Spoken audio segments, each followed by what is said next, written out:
আরামবাগের সর্বপ্রথম NABH মান্যতাপ্রাপ্ত nursing home এবং NABL মান্যতাপ্রাপ্ত প্যাথোলজি এবং আয়ুষ্মান ভারত প্রকল্পের সুবিধা প্রদানকারী নার্সিং হোম সম্মুক্তা হেলথ কেয়ার। বিগত 11 বছর ধরে আপনাদের বিশ্বাসের সঙ্গী। ঠিকানা বসন্তপুর মোড়, আরামবাগ, হুগলি। সালেপুর এক জিপির জগদ্দার ঢাল থেকে নন্দীপাড়া রাস্তা দীর্ঘ বছর ধরে বেহাল। বিধায়কের হস্তক্ষেপের দাবি। আরামবাগ ব্লকের অন্তর্গত সালেপুর এক জিপির বাসিন্দা গুণধর খাড়া মাত্র কটা বছর আগে এই আরামবাগ পঞ্চায়েত সমিতির তিনি সভাপতি ছিলেন। ওনার পরে তৃণমূলের পঞ্চায়েত সমিতির সভাপতি হন আরেকজন, তিনি শিশির সরকার। ইনিও এই পঞ্চায়েতেরই লাগোয়া কাপশিটের বাসিন্দা। সালেপুর এক জিপির উন্নয়নে এই দুজনেই নাকি কম টাকা ঢালেননি, কিন্তু বিপুল অঙ্কের সেই সব টাকা সংলগ্ন দ্বারকেশ্বর নদের জলে ভেসে গেছে কিনা সে নিয়ে এলাকায় প্রশ্নের সীমা নেই। এলাকার প্রধান এবং উপপ্রধান তারা ভোটের আগে প্রচুর উন্নয়নের ফিরিস্তি দিয়েছেন, কিন্তু সেসব তালিকা ধরে মেলাতে গেলে চক্ষু চড়ক গাছ হতে পারে। তবে নেতাদের ব্যক্তিগত উন্নয়ন নিয়ে অনেকেই কিন্তু নিশ্চিন্ত।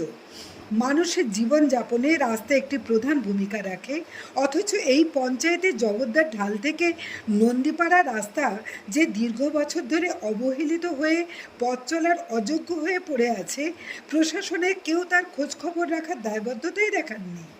বিডিও বলে একটা পদ আছে ব্লকে, কিন্তু একের পর এক বিডিও বদলেছেন, কিন্তু কেউই একবারও এলাকার মানুষজনের লিখিত আবেদন সম্ভবত চোখ বুলিয়ে দেখারও প্রয়োজন মনে করেননি। এই রাস্তায় প্রায় 100টির মতো পরিবার বাস করেন। বয়স্ক এবং শিশুদের এই রাস্তায় যাতায়াত একেবারেই অসম্ভব হয়ে পড়েছে। পঞ্চায়েত সমিতির কর্মাধ্যক্ষদের দুয়ারে দুয়ারে আবেদনের পর আবেদন জানিয়েও কিচ্ছু কাজ হয়নি। এই বর্ষায় এখানকার যে মানুষজনদের দুর্দশার চিত্র তারা নিজেরাই ক্যামেরাবন্দি করে তুলে ধরেছেন।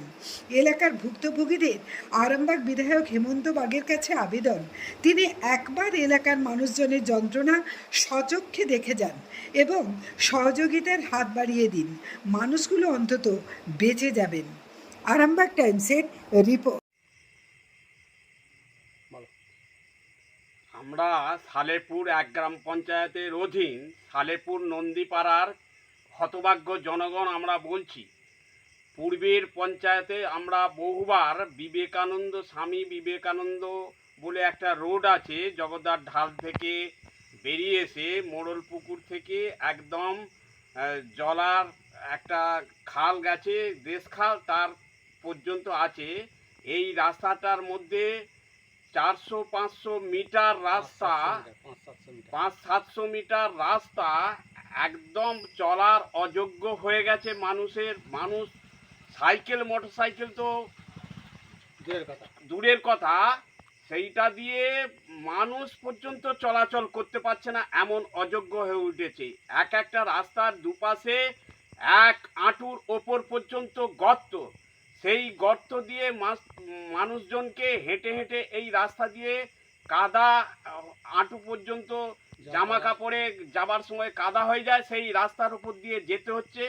আমরা পূর্বের পঞ্চায়েতও বহুবার বলেছি, তারা বলছে পোর্টালে আছে, হবে, এইসব নানা রকম কথা বলেছে, কথা শুনিয়ে রেখে দিয়েছে। কোনো রকম এই রাস্তা সংস্কারের কোনো উদ্যোগ নেয়নি। আমরা প্রধান উপপ্রধানের সঙ্গেও বহুবার কথা বলেছি, বলে হবে এই আশ্বাস দেয়, কিন্তু এখন পর্যন্ত হয়নি। বর্তমান যে সরকার পরিবর্তনের পরেও আমরা পঞ্চায়েতে দরখাস্ত করেছি এবং বিডিও অফিসেও আবেদন করেছি। আমরা সেই আবেদনেও সেক্রেটারি তিনি নিজে বললেন যে আমরা এই রাস্তাটা হচ্ছে যে করার জন্যে আমরা বলবো, কিন্তু এখনো পর্যন্ত কোনো উদ্যোগ নেওয়া হয়নি।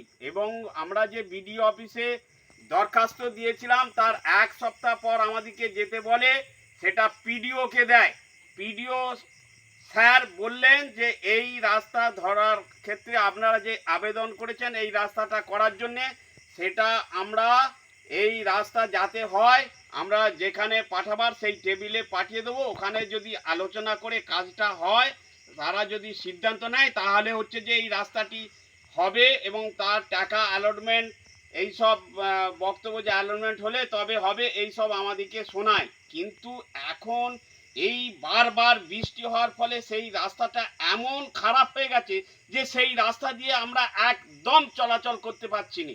তাহলে আমরা কি মানুষ নয়? আমাদেরকে কি এই পঞ্চায়েত বা প্রশাসনে যারা আছে তারা কি আমাদেরকে গরু ছাগল মনে করে? আমরা কি সরকারকে ভোট দিইনি না? আমরা এই রাস্তার জন্য আমরা এর আগে আমরা বহুবার এই রাস্তা নিজেরা তৈরি করেছি, এই রাস্তা নিজেরা শ্রম দিয়ে এই রাস্তাকে আমরা তখন তৈরি করেছি। তাহলে এই রাস্তা এখন পর্যন্ত আমাদের চলাচলের অযোগ্য হয়ে উঠেছে। সেই রাস্তাটা করার জন্য আমরা সবাই আবেদন করছি, এই এলাকার জনগণ, এইটা যাতে আমরা বিধায়কের কাছে এই খবরটা যায়, সেই যাতে রাস্তাটা তাড়াতাড়ি এর ব্যবস্থা হয়, সেই জন্যই আমরা এইটা জানাচ্ছি, যাতে বিধায়ক শুনে এইটা তাড়াতাড়ি সেই রাস্তা তৈরি করার উদ্যোগ নেয়।